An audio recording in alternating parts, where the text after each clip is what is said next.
베드로전서 5장 1절로 4절 말씀.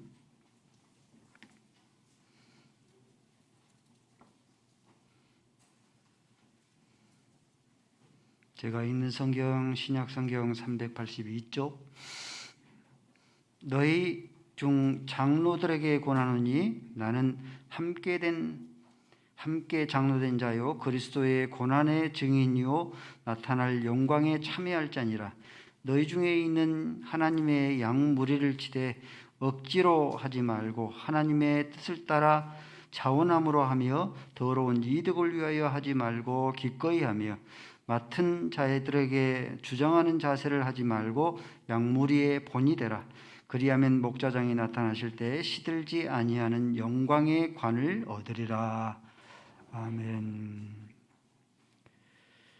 아버지 하나님, 말씀하시옵소서.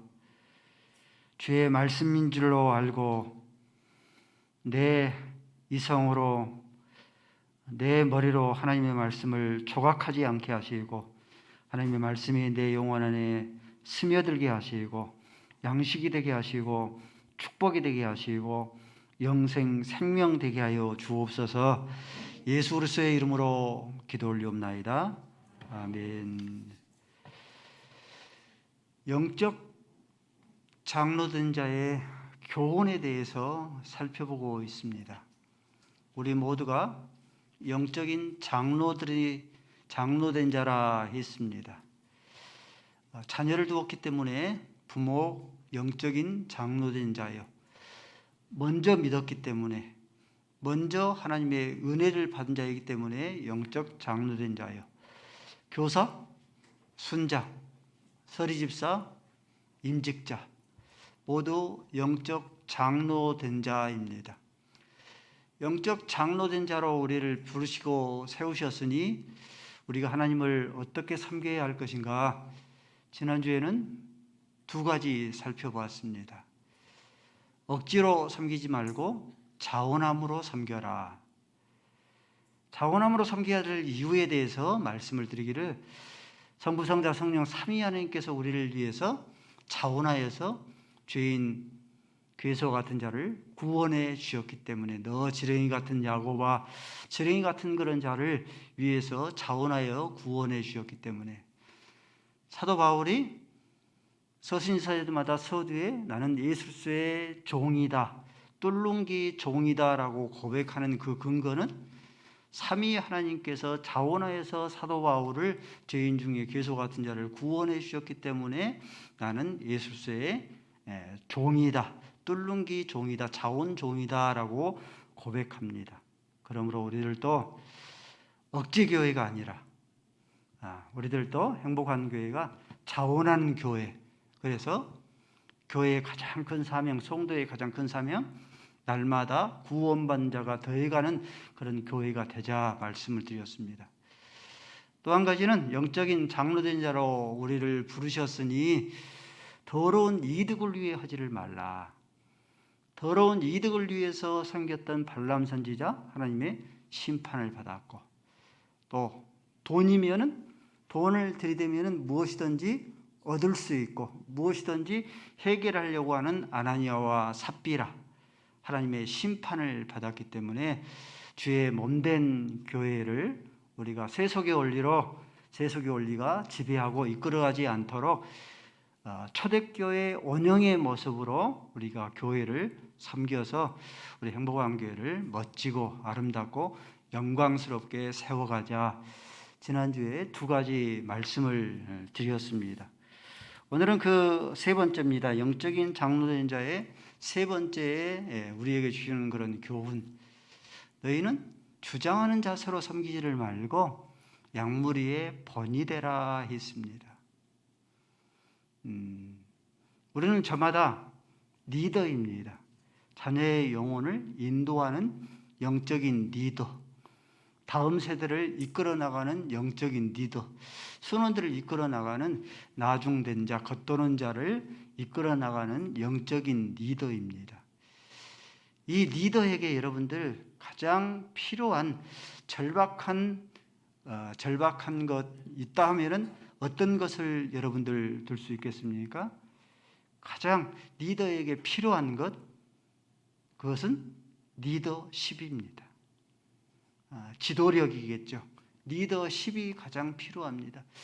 이 리더십이 그러면은 리더에게 어떻게 생겨나는가? 리더에게는 두 가지가 주어집니다. 주장하는 자세, 약물에 본이되는 것. 주장하는 자세는 권리이죠. 리더이기 때문에 권리를 주장하는 것, 주장하는 자세겠죠. 근데 약물에 본이되는 것은 리더가 의무겠죠. 지켜야 할 그런 의무. 이 의무입니다. 이 리더에게는 이 두 가지 가운데 양자타기를 해야 됩니다. 공동체를 이끌어 나가면서 주장하는 자세로 할 것인가, 권리를 주장할 것인가, 약물에 본이되어서 먼저 지켜야 할 그런 의무, 먼저 솔선수범해야 할 것인가, 두 가지. 이 리더가 주장하는 자세로 공동체를 이끌어 나가면은 리더십이 권리를 주장하니까, 자꾸 요구하니까, 자기의 누려야 할 권리를 요구하니까 리더십이 실종되어져 버립니다. 그러나 약물에 본이되어지고 의무를 다 지켜 행하여서 자기의 권리를 포기하고 약물에 본이되어지면은 리더십이 따르는 무리들이 그 모습을 보고 순종하겠죠. 리더의 생명은요, 따르는 무리들의 존경함입니다. 이 존경함이 어떻게 생겨나는가? 그 존경함은 권리를 자기 주장하는 자세로 하지 아니하고 권리를 끊임없이 요구하는 데 있지 아니하고 약무리들의 본이 되어서, 그래서 그 본을 보여서 약무리들이 그 존경함을 가지고 행할 때에 그 리더는, 그 리더십이 탁월하게 발휘되어서 공동체를 이끌어 나가게 되어집니다. 새벽기도 수요일 설교 사무엘상을 겹쳐서 계속 보고 있는데요. 두 리더를 살펴보면은 사무엘 선지자와 엘리 제사장 살펴봅니다. 엘리 제사장 살펴보면은요, 하나님께서 약물을 맡겨줬죠. 맡은 자에게 구할 것은 할 때에 자기의 권리를 주장하는 자세로 섬기지 아니하고 약무리들의 본이 되었습니다. 그 고백이 사무엘상 12장 2절 말씀입니다. 내가 어려서부터 오늘까지 너희 앞에 출입하였다. 근데 3절 말씀에 내가 너희의 누구의 소를 빼앗은 적이 있느냐? 탈취한 적이 있느냐? 누구를 속인 적이 있느냐? 너희를 내가 압제한 적이 있느냐? 어려서부터 오늘까지 너희를 섬겼는데 내 눈을, 3절 말씀에 내 눈을 흐리게 하는 내부를 받은 적이 있느냐? 백성들이 4절 말씀에 대답할 때 돌이켜보니까 당신이 우리의 것을 빼앗지 아니하고 속이지 아니하고 압제하지 아니하고 눈을 흐리게 하는 내부를 받지 아니하였나이다. 사무엘 선지자가 이것을 고백하고 백성들도 이것을 증언합니다.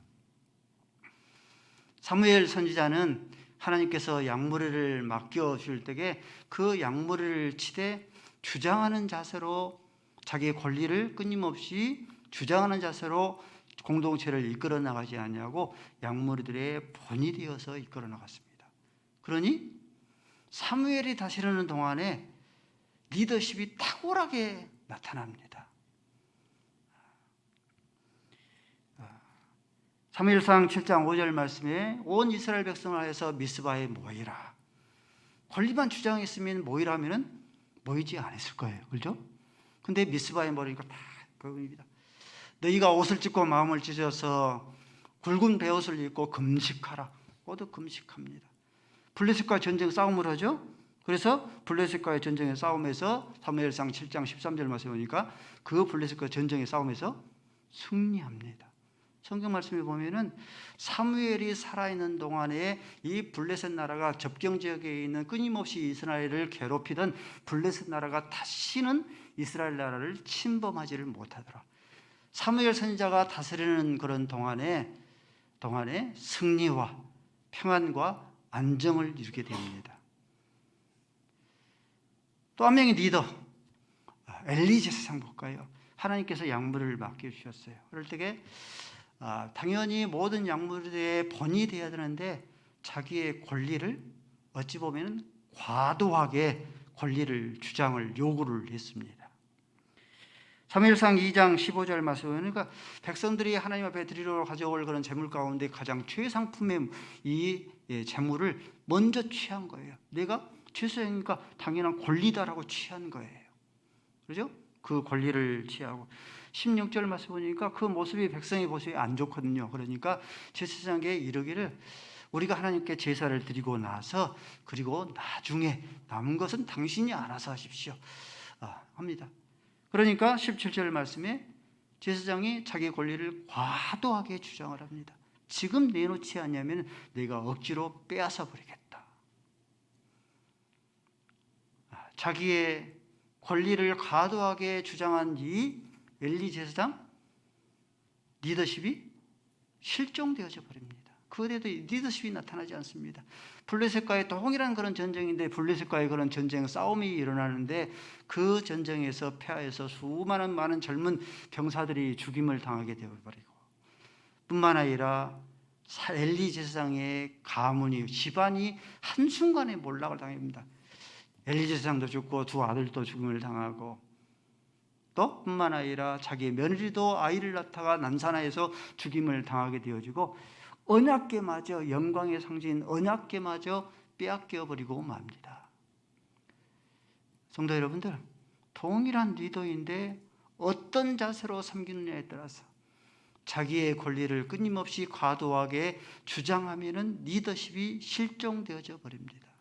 그러나 약무리들의 본이 자기의 권리를 주장하지 아니하고 약무리들의 그런 본이 되어지면은 리더십이 탁월하게 발휘되어서 그 공동체를 평안하고 승리로 이끌어 나가게 되어집니다. 오늘 본문의 주인공 저자인 베드로도 한때는 자기의 권리를 과도하게 주장하면서 예수의 공동체 안에서 머물러 있을 때가 있었어요. 12명의 제자들 가운데서 이 베드로, 나는 수제자다, 권리를 주장한 거예요. 나는 너희들 가운데 가장 연장자다. 가장 연장자거든요. 어찌 보면 이 베드로는 유일하게 유부남입니다. 가정 부인이 있고 자녀가 있고 가정을 지니고 있어요. 내가 연장자다. 자기의 권리를 끊임없이 주장을 했어요. 자기 권리를 주장하니까 예수의 공동체가 리더십이 이 발휘를 못합니다. 누가복음 22장 24절 말씀 보니까 제자들이 가만히 보니까 제자들이 싸우거든요. 누가 더 크냐는 문제로 베드로는 베드로대로 제자는 제자대로 누가 크냐는 문제로 싸우거든요. 리더십이 실종되어져 버립니다. 그런데 이러한 베드로가 베드로전서 5장 5절 말씀이 이제 살펴볼 그런 말씀을 보니까 겸손으로 허리를 동이고 허리를 동였는데 모습은 허리를 동여야 되지 않습니까? 치마 같은 것을 고대는 입고 있었기 때문에 허리를 동여야지 일을 할 수 있죠. 근데 겸손으로 허리를 동이고 이 베드로가 무엇을 떠오른 거예요?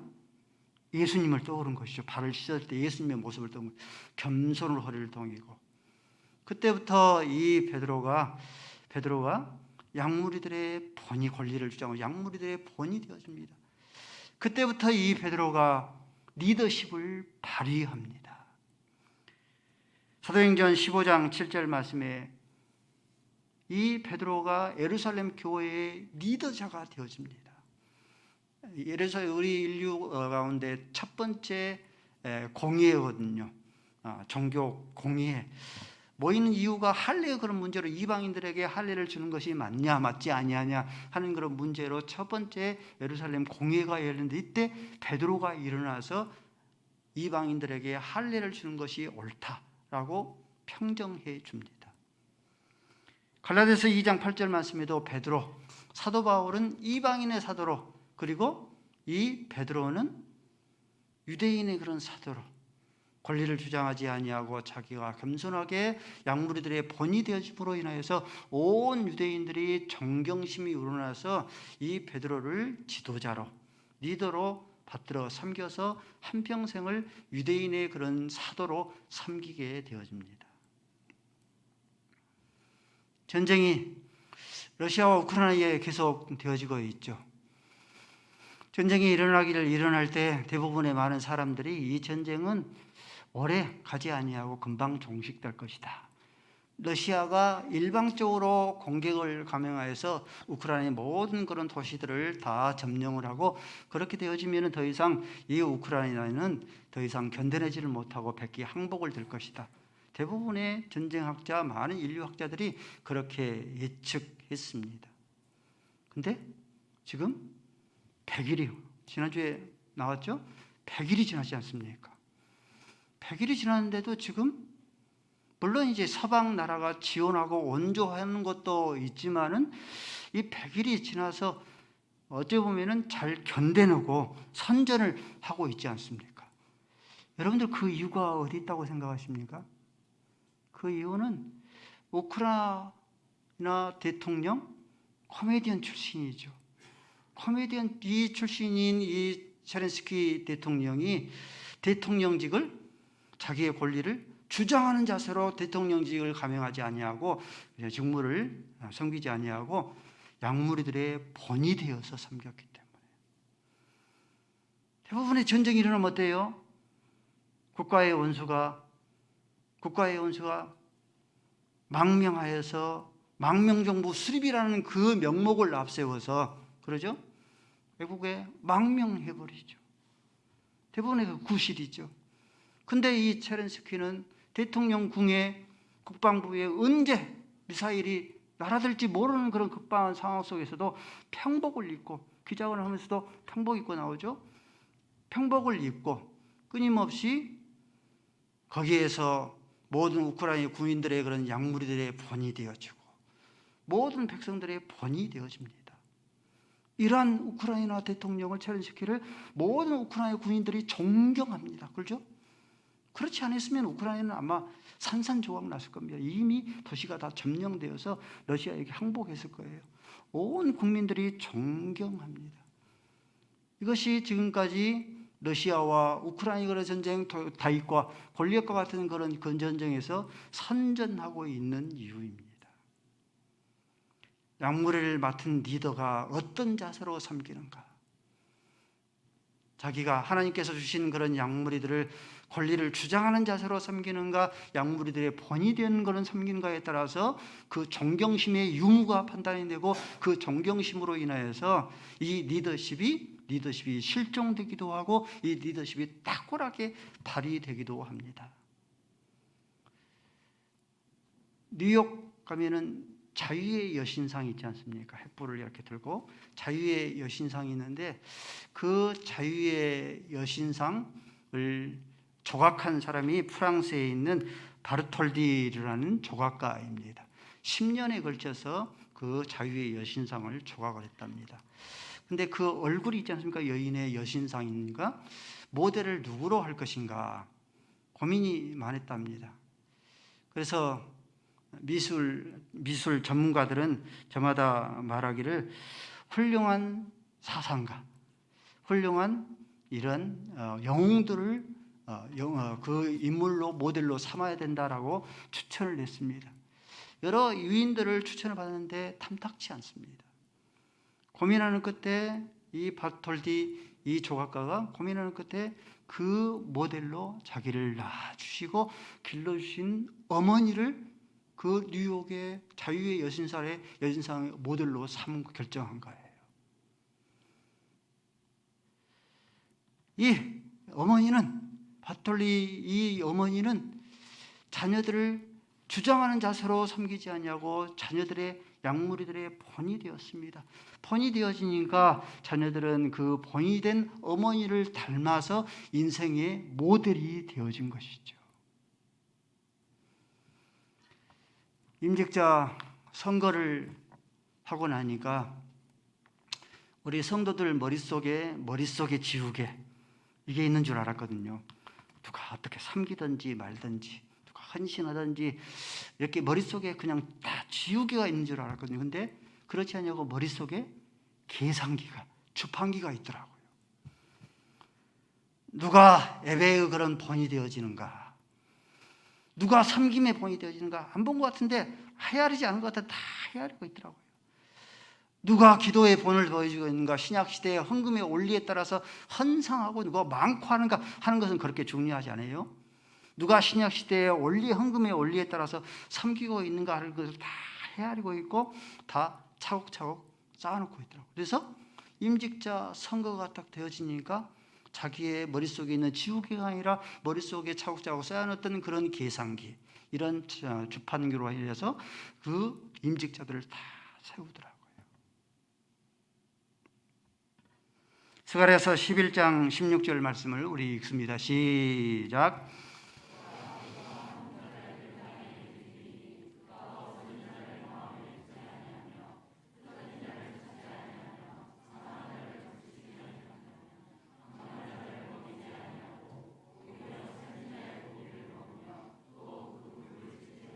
무슨 말이에요? 하나님께서 우리를 영적인 장로된 자로, 목자로 세우신 거예요. 목자로 세웠는데 양무리가, 양떼가 흩어지는데 찾는 자가 없는 거예요. 상하였는데 고치는 자가 없는 거예요. 견고한 자를 찾아야 되는데 찾지를 않은 거예요. 그리고 살찐 고기만 찾는 권리만 이렇게 얻는 거예요. 요구하는 거죠. 그럴 때 하나님께서 이러한 자를 어떻게 하시는가? 17절 읽습니다. 시작.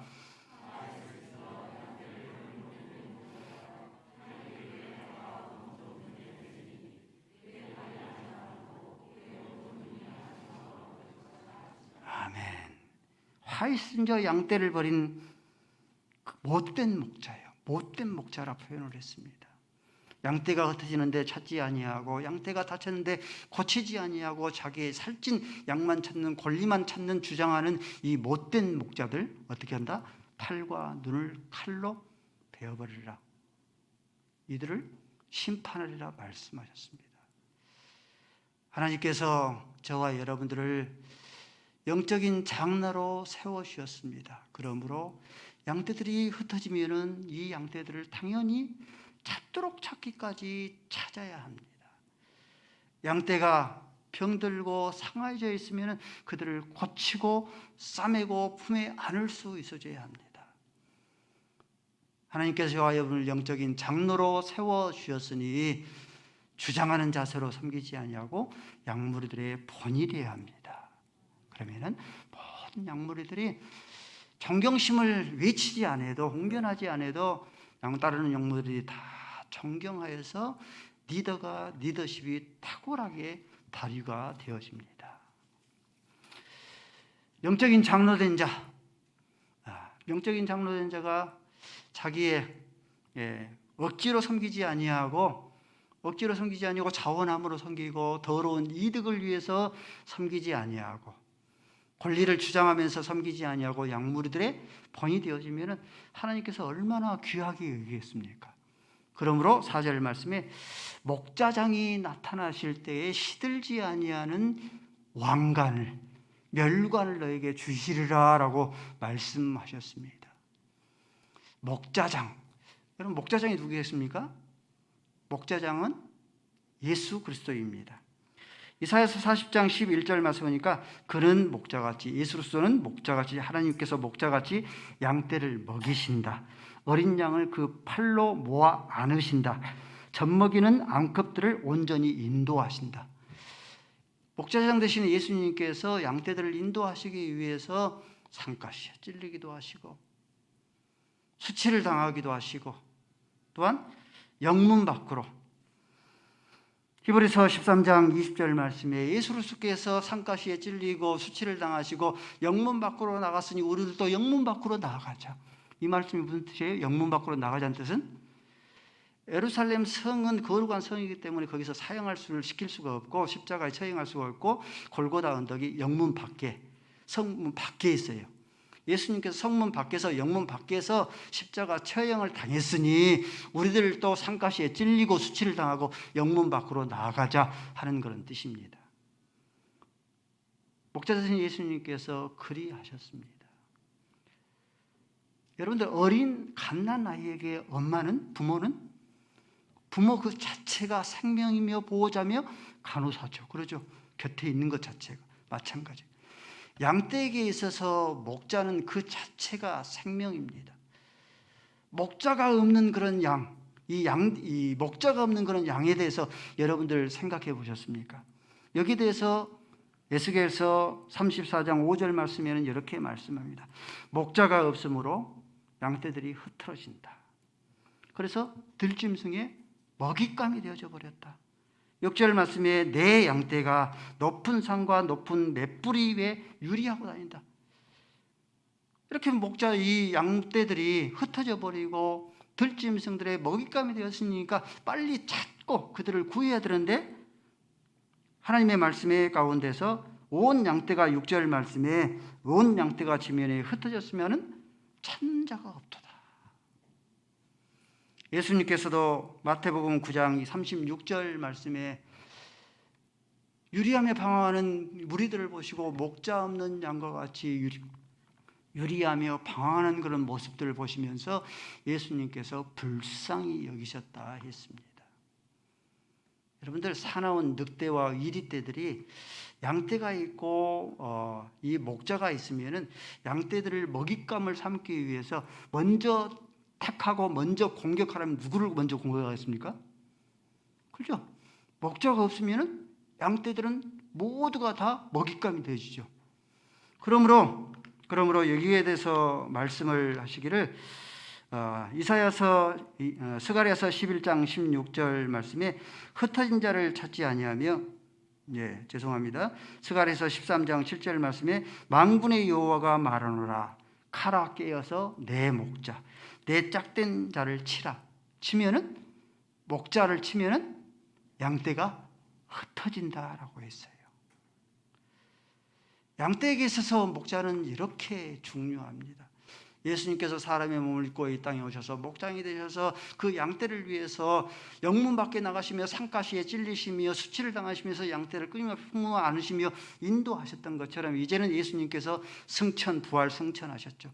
그리고 양떼들에게 목자가 없으면은 먹잇감, 사나운 이리들의 사나운 짐승들의 먹잇감이 되기 때문에 하나님께서 저와 여러분을 세우셔서 목자의 사명을 주신 거예요.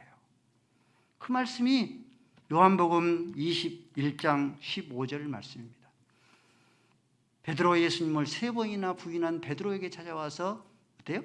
내 양을 먹이라, 내 양을 치라, 내 양을 먹이라, 내 양을 치라.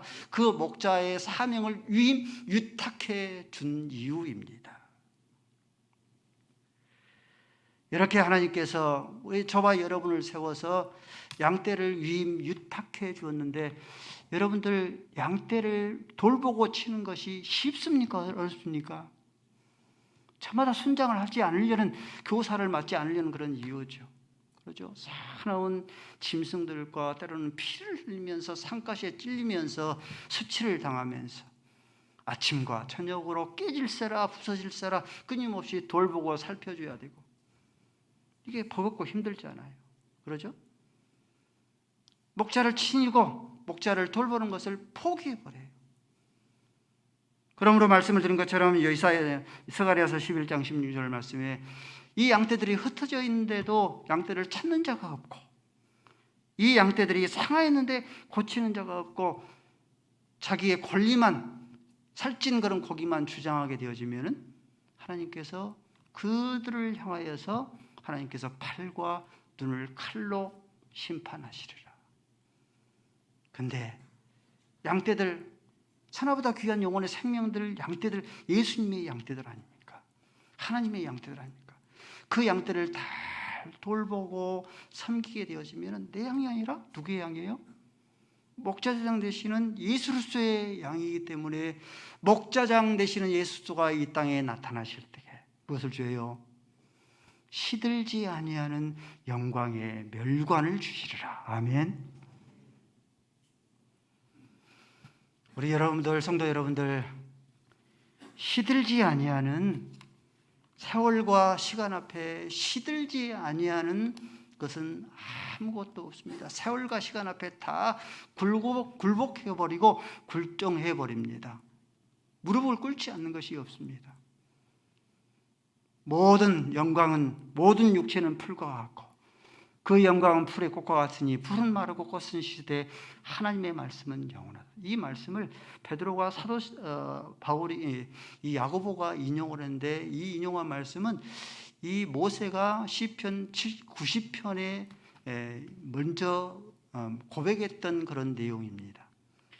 시편 90편, 이 모세는요, 우리가 아는 것처럼 바로의 공주의 아들로 천하의 권력을 쥐락펴락했던 그런 사람입니다. 그렇죠? 또 뿐만 아니라 대군인 장정만 60만 명을 이끌어왔던 이 모세입니다. 이 모세의 고백이에요.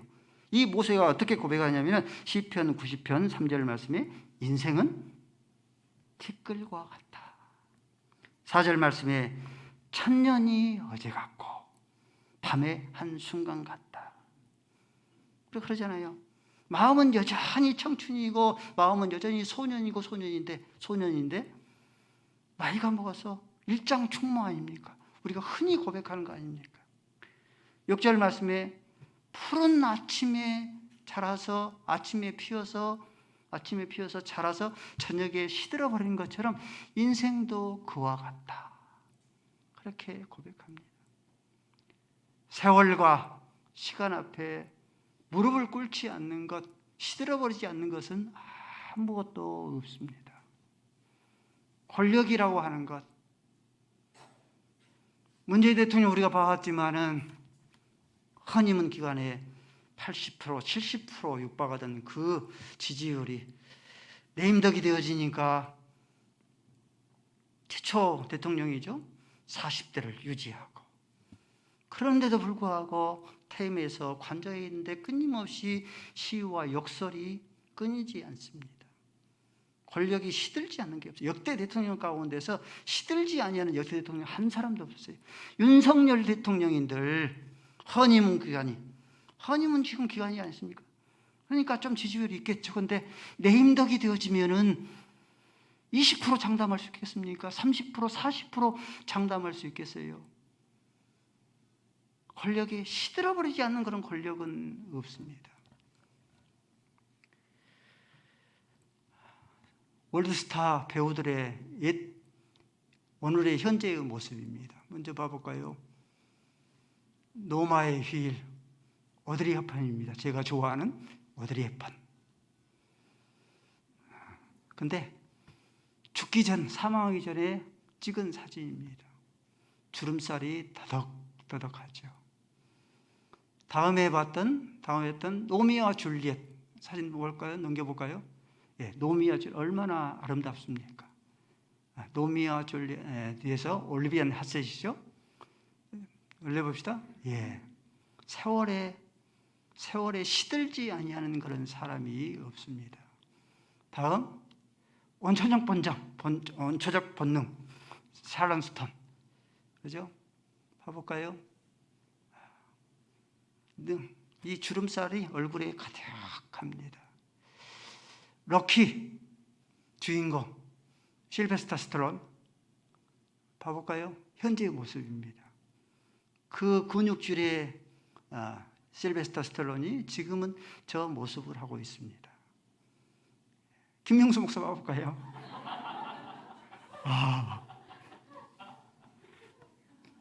20주년 책자를 발간한다고 사진이 씨야죠. 그래서 제가 냈더니 목사님이 거짓말 하신다고. 저 모습 저도 한때는 꽃미남일 때가 있었습니다. 근데 지금은 흰머리가 아득하고 주름살들이 얼굴에 덕지덕지합니다. 세월의 무상함을 세월 앞에 시들지 아니하는 그런 사람은 없습니다. 애플 창시자 스티븐 잡스죠. 죽기 얼마 전에 이러한 고백을 했습니다. 많은 사람은 내 삶이 성공의 전형으로 보일 것이다. 그러나 나는 이 일을 떠나서는 다른 기쁨을 거의 누려보지 못하고 살았다. 일벌레로 살았다는 것이죠. 부라고 하는 것은 그저 익숙한 삶의 일부분뿐이다. 스티븐 잡스의 고백입니다. 지금 이 순간 췌장암이었거든요. 병석에 누워 나의 지난 삶을 회상해 보면은 내가 그토록 자상스럽게 여겼던 주위의 갈채와 막대한 부는 임박한 죽음 앞에서 그 빛을 잃고 그 의미도 상실했다. 죽기 전에 고백한 겁니다. 이제야 깨달았다. 내가 임종을 눈앞에 두니까 이제야 깨달은 것은 평생에 배 굽지 않을 정도로 부만 축적이 되면은 더 이상 돈 버는 일과 상관이 없는 다른 일에 관심을 가져야 한다는 사실이다. 현대 최고의 지성이라고 할 수 있는, 최고의 재벌이라고 할 수 있는 스티븐 잡스의 임종 직전의 고백입니다. 세월과 시간 앞에 시들지 아니하는, 굴복하지 않은 것은 아무것도 없습니다. 오직 한 가지. 세월과 시간 앞에 굴복하지 아니하는, 시들지 않는 것 오직 한 가지는 목자장 되시는 예수가 이 땅에 강림하실 때에 시들지 아니하는 왕관을, 멸관을 내게 주리라. 아멘. 그러므로 요한계시록 3장 11절 말씀에 내가 속히 오리니, 내가 속히 오리니 네가 가진 것을 굳게 잡아 너의 시들지 아니하는 멸관이 빼앗기지 않도록 해라. 멸관을 빼앗겨버리는 그런 자들이 있어요. 사도행전 11장 24절 말씀에 가룟 유다입니다. 예수님의 12제는 영광을 얻었는데 그 영광을 빼앗겨버립니다. 누가 차지해요? 26절 말씀에 마띠아가.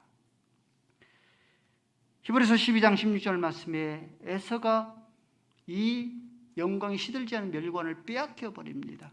눈앞에 있는 팥죽한 그릇 장자의 명분을 팔아버립니다. 대마입니다. 디모데후서 3장 12절 말씀에 대마는 세상을 사랑하고 데살로니가로 갔고, 세상을 사랑한 것 때문에 데살로니가 가서 이 영광의 멸관을 빼앗겨버립니다. 이 영광의 멸관을 빼앗겨버린 사람이 또 유대인입니다. 로마서 11장 12절 말씀에 유대인의 넘어짐으로 이방인들이 그 왕관을 차지합니다. 사도행전 18장 10절 말씀이니까 이렇게 말씀해요. 사도 바울이 복음을 전하다가 그 복음을 비방해요. 그러니까 뭐라고 말씀해요? 너희들이 복음을 비방함으로 너희들이 이 시들지 않은 영광을 받기를, 왕관을 받기를 거절함으로 내가 누구에게 간다? 내가 이방인에게로 가라. 유대인들의 넘어짐이 이방인들의 귀가 되어서 그 왕관을 차지합니다. 시들지 아니하는 영광의 멸관, 왕관의 가치를 모르면 어때요? 눈앞에 있는 팥죽 한 그릇, 눈앞에 있는 은 30냥 때문에 왕관이 타인에게 옮겨져 버립니다. 가룟 유다에게서 마띠아로 옮겨져 버리고, 이 에서에게서 야곱으로 옮겨져 버리고, 유대인에게서 이방인에게로 옮겨져 버립니다. 그러나 시들지 아니한 유일한 것, 예수 목자장이 나타날 때에 시들지 않은 영광이 몰려가는 그 가치를 알면 어때요? 히브리서 11장 24절 말씀처럼 모셉처럼 눈앞에 있는 바로의 공주의 아들이라. 얼마나 아름다운 것입니까? 근데 이걸 거절하고 25절 말씀에 하나님의 백성과 잠시 고난받는 것을 택하여서 시들지 아니한 왕관을 머리에 씌웁니다. 시들지 아니하는 여러분들 유일한 것, 예수 목자장이 되신 예수 나타날 때에 시들지 아니하는 왕관, 멸류관입니다. 눈앞에 펼쳐져 있는 은 30냥, 크다면 클 수 있죠. 눈앞에 있는 팔뚝한 것 얼마나 하찮은 것입니까? 이것 때문에 장차 펼쳐질, 눈앞에 펼쳐질 영광의 멸관이 타인에게 옮겨지지 않도록 해야 합니다. 따라서 하십시다. 십자가 없으면 영광도 없다. No cross, no crown입니다. 십자가 없으면은 크로스, 이 십자가 없으면은 no crown입니다. 왕관 없는 거예요. 눈앞에 있는 십자가 때문에 장차 펼쳐질 이 영광, 이것이 타인에게 옮겨질 수 않도록 해야 합니다. 저와 여러분이 목자장에서 예수 그리스도가 나타나실 때에 그날을 사모하면서 시들지 아니하는 멸관, 시들지 아니하는 왕관을 받아 누릴 수 있기를 바랍니다. 아버지 하나님, 저희를 영적인 장로로 부르셨사오니 하나님을 억지로 섬기지 아니하고 자원하여 섬기게 하시고 더러운 이득을 위하여 섬기지 않게 하시고 주장하는 자세로 섬기지 않게 하시고 양무리들의 본이 되게 하여 주셔서 목자장 되신 예수가 이 땅에 나타나실 때에 시들지 아니하는 영광의 멸관 왕관 받아 누리게 하여 주옵소서. 예수 그리스도의 이름으로 기도 올리옵나이다.